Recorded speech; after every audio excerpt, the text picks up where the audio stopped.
Hello, welcome to an episode of Inflatable Sup Authority. Today we will be testing the Skylla CX. I'll be giving you my thoughts on this board as well as doing some tests like stability, tracking, maneuverability, and speed, and I'll let you know how this board does, my thoughts, and who it would be good for. So stay tuned. One of my first impressions paddling the Skylla CX is that it is definitely more maneuverable than it looks. Now what I mean by that is I was just on the water with the Carta Marina CX and that board felt like just off the bat that it tracked a lot better, but as soon as I got onto this one and even just did some simple paddling strokes to kind of turn the board around, the board was super maneuverable. Like I can give you a little example, like even if you just do this,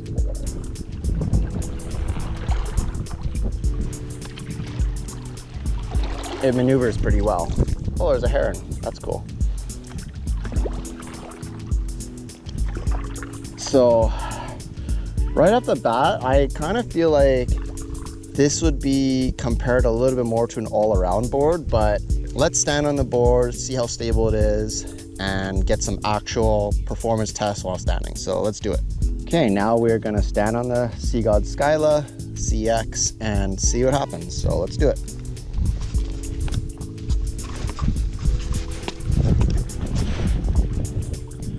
Oh yeah.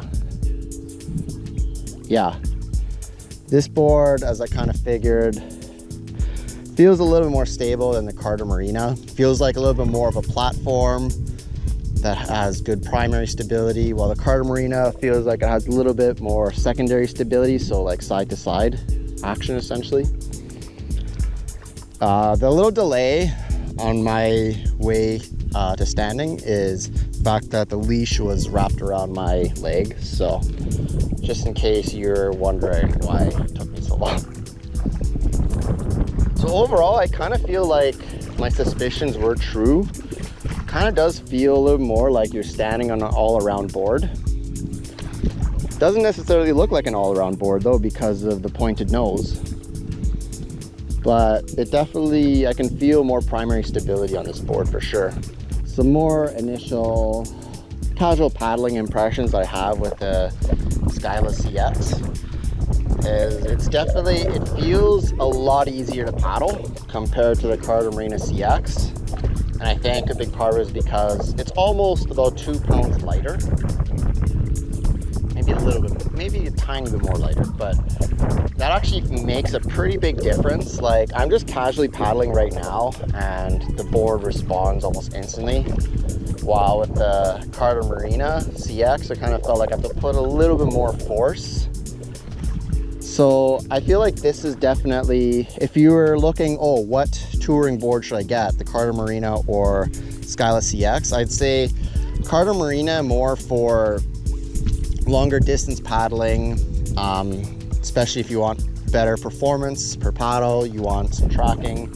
The Skylla more for, I'd say, cruising. It's a good cruising board. I'm sure you can get up to speed with it as well, but this board just feels a lot easier to kind of paddle.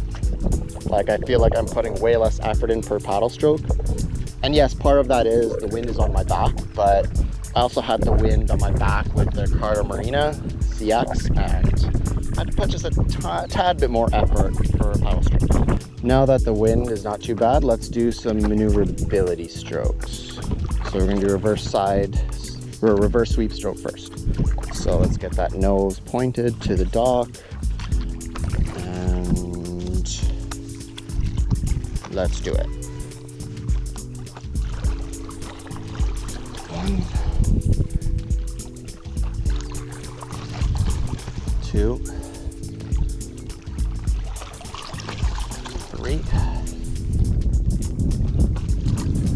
Okay, so yeah, I'd say 3.5 reverse sweep strokes, which is actually a pretty good score for an 11-foot 3-inch board. This is more getting into like all-around territory, and even boards that are like 10 foot long some of them have that exact score. So that's actually a very good maneuverability score for this board. I definitely feel that this is pretty responsive. I do like responsiveness in boards, and this board is particularly responsive. Okay, now let's do reverse side paddles. The Carta Marina, just for comparison's sake, did 14. So let's see what this board can do. I have a feeling, I'm gonna guess maybe 11 strokes. All right, just had to wait for a little bit of wind, so let's do a reverse side paddle, see what happens. So, tiny bit of momentum, and go. Okay. 1, 2, 3, 4, 5, 6, 7, 8, 9, 10, 11, 12. Okay, so here's at 12 reverse side paddles. So one more than I kind of guessed, but still 2 less than the Carta Marina CX. Just paddling this board against the wind a little bit. Gotta say, I'm digging the way this board is sort of allowing me to paddle with not as much effort as I had to do with the Carta Marina. Definitely feels lighter when I'm paddling, especially against the wind. Now, if I had more momentum, I would say that the Carta Marina CX would be faster, especially with wind or even against, but the lightweight design of this board really helps you kind of, you don't have to paddle, your paddles don't need to be as strong per stroke. Something I do sort of appreciate. Let's get some tracking tests in. We're gonna use that dock over there. Just like we did with the Carta Marina CX, I kind of tried to position the board the same sort of area just so that the readings be kind of similar. So let's do it. Let's do the left first.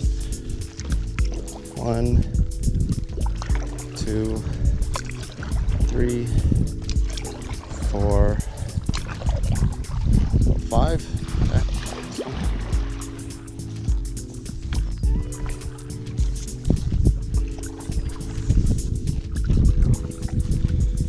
1, 2, 3, 4, 5.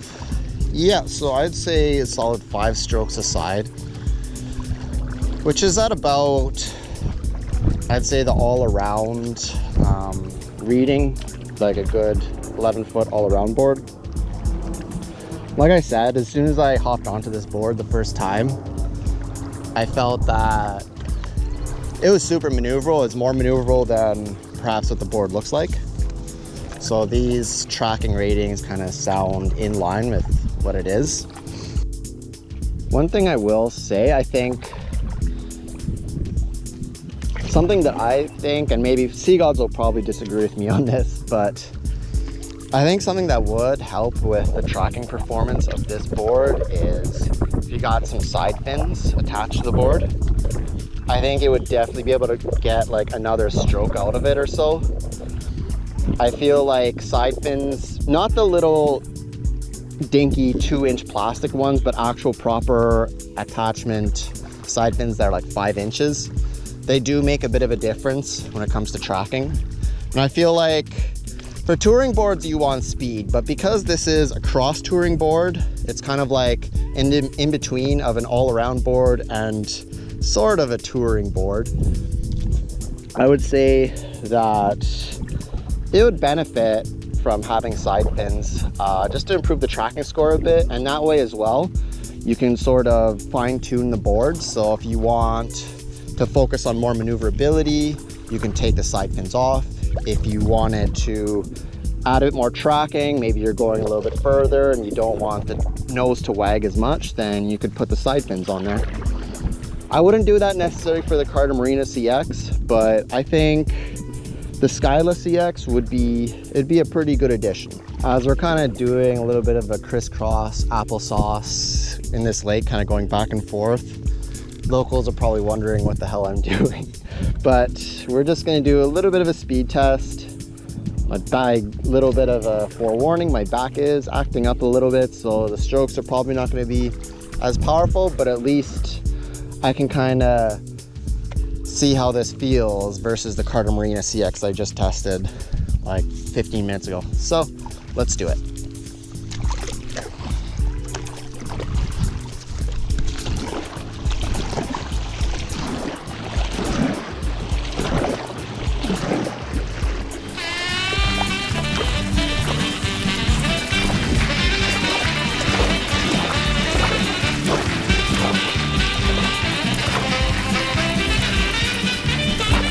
Okay,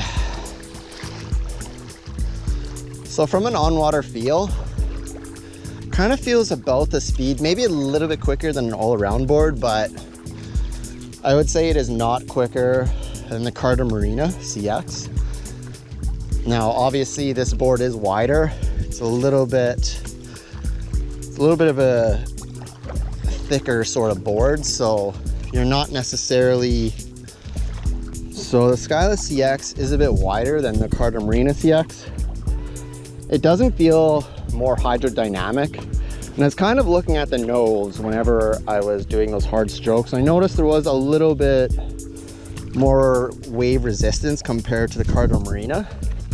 Now I think the Carta Marina has a little bit more of an uplifted rocker, so the water can kind of channel through on each side a little bit smoother compared to perhaps this board, but that's also because this board is a little bit wider, so it's not as hydrodynamic as the Carta Marina. Again, I would say this veers a little bit more in like the all-around category. So what are my final impressions of the Sea God Skylla CX? There's a lot of things I really do like about this board. I believe that it is a little bit of a faster sort of all-around board. If I had to choose between categorizing this board as an all-around versus a touring board, I would veer it more towards all-around side of things. So right off the bat, for those who are wondering what should I choose for touring, Carta Marina CX or the Skylla CX, I would say for longer touring journeys, I would do the Carta Marina CX. The Skylla is just ideal for like day paddling. You're going out with some friends, maybe they have all around boards. You want to impress them with some really awesome designs and make them feel bad about their Amazon board. But no, I do like the lightweight design of this board. It is one of the first boards in the Sea God lineup that incorporated cross weave drop stitching. Overall, I think Sea God's Skylla CX will fit a broader range of paddlers. I believe that this would be a good beginner paddler or beginner board, or it would also be a good intermediate board. I feel like if you were wanting to practice something like pivot turns, etc., it would be a pretty decent board to use, just because it's a little more stable compared to something longer like the Carta Marina CX. Should also be noted that this board is the Chris Brophy design. So this is sort of a special edition Skylla CX compared to the normal one that you'd see on the website. And we'll show you the design and all that stuff in our review video. Is the Skylla CX a good buy? Yeah, I believe it is. This is a really good buy for, I'd say, a wide range of paddlers, especially maybe smaller folks who want a little bit of a hint of performance with their board. And I say smaller folks because this board is 19.8 pounds. So it's almost about as lightweight as they come in terms of inflatable paddle boards, which means that it's not a drag to carry. Like, the difference between a board like this that's 19.8 pounds versus a board that's like 28 pounds is very noticeable, especially when you're carrying it out in low tide. Like for example, I could just think, for example, White Rock Beach. At low tide, you're gonna be walking out there for a good few minutes for sure, and your hand starts to get tired. But with this board, because it is a lot more lightweight, it's not gonna be as hard as your hands, so that is definitely a bonus. Thanks for watching my review on the Sea Gods Skylla CX. If you like this video, like and subscribe. If you want to purchase this board, really appreciate if you guys went into the description, went through my affiliate link. I'll also have a review link to my website, inflatablestuffauthority.com as well. Till then, keep paddling, and thanks for watching. Cheers.